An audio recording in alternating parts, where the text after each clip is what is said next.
Welcome back to Squawk Box this morning. The recent Fitch Ratings downgrade of the U.S. has Capitol Hill buzzing again, this time about deficits and spending, igniting a blame game between the political parties. For more on this, I want to bring in Congressman Jodey Arrington of Texas, who serves as House Budget Committee Chair. I want to thank you for joining us this morning.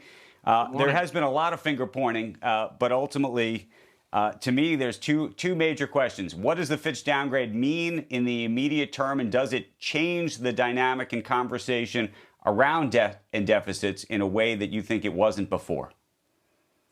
Yeah, you're right. Those are great questions. Let me say, both sides have some share of blame here in terms of our unsustainable debt trajectory and the rapid deterioration of the fiscal health of our country. But I do think the last 2 years and $11 trillion in record spending and the spending-induced inflation and the interest rate hikes and an economy that's projected not only by CBO, but by Fitch and even the White House's own economists is heading for recession. So we're in trouble, but these are things that I think investors were watching for years now, and I don't think it's a surprise to anybody, sadly enough, because there are some structural problems in our balance sheet, namely mandatory spending, and we have an aging population, the world's largest generational retirement, and we have to rein that mandatory spending in, and we've got to grow the economy faster than we're spending, and that's not happening. And the policies in place today, Andrew, are not going to get us there, which is why all of these negative projections of under 1% GDP this year, Fitch says it's going to be not even 0.5% in 24. We've got to return to pro-growth, pro-energy, and pro-growth policies that will get us back on track. Chair Arrington, what is your sense of taking on the third rail, which is entitlements? You look at the Social Security funds, and you can do the math. You can do the math with everybody, but nobody historically has really wanted to go there. Well, we're going to go there. We're going to reveal our 10-year fiscal framework called a budget resolution.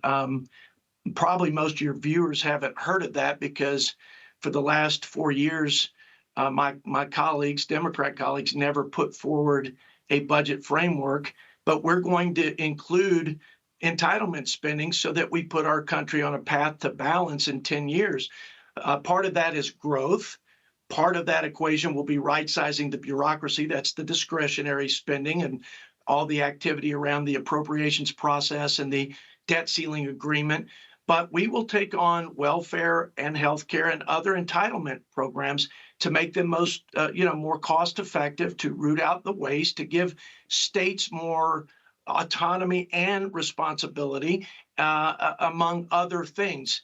But yeah, you've got to do that, or you don't get out of this mess. You get more downgrades and potentially a sovereign debt crisis. Now, with respect to Social Security and Medicare, those are very difficult politically. They're used on both sides as a weapon, and so we've made it so that nobody wants to address the shortfall. That those programs will be insolvent within the next 10 years. So you got to provide some mechanism for serious lawmakers on both sides to come up with a consensus, like Ronald Reagan and Tip O'Neill did, to address the insolvency, to strengthen the program, and to give assurances not only to seniors but future seniors. At this point, even current seniors, if nothing is done to Social Security, will take a 20% haircut. That's unacceptable.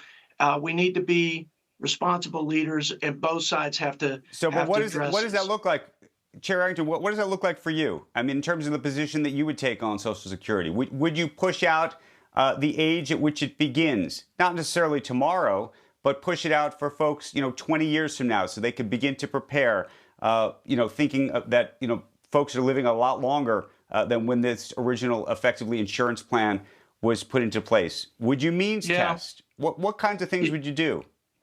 Yeah, I think here's the problem. As soon as you start picking those out without having Republicans and Democrats in the room, so to speak, saying, let's put the pay-fors and the programmatic reforms, some of which you just mentioned, all on the table. We know that you're going to have both present and both probably in the final analysis, because Democrats want the revenue side and focus on that, and Republicans focus on the programmatic reforms, some of which you mentioned. All have to be on the table, and it has got to be one where we hold hands and jump together in order to save Social Security and Medicare and taxpayers a lot of money, because the longer we wait, the more expensive it's getting. And then final question for you. Are you surprised both by the timing of the Fitch downgrade and by the reaction? And the reason I ask is if you really look at the Fitch model, if you will, it actually looked like it was, I mean, they actually put a chart in their own report.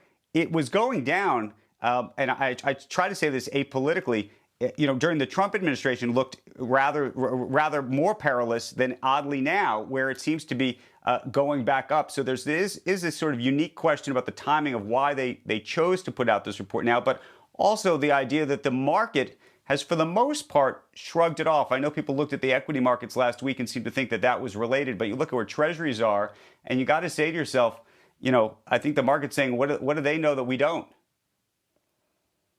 Yeah, I would say I'm surprised it's taken this long to arrive at the conclusion that Standard & Poor's did 10 years ago.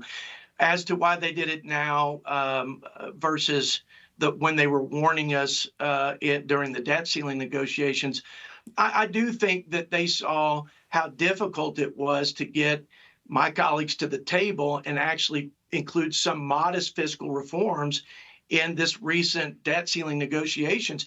But when you look at their metrics, debt to GDP, and you look at them relative to our peers and the median debt to GDP of our peers, we are 2.5 times worse off than our median peers in AAA. You look at interest to revenue, we are 10 times the median ratio of our peers. So I think they have all the justification, even though Janet Yellen tried to discredit them, I think, by saying it was arbitrary and they used wrong data.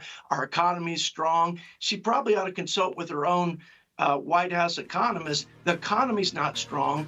Inflation is still stubborn, and we've got to get at the mandatory spending that's driving it, not expand it, rein it in, grow the economy. That's the recipe. That's what we're focused on.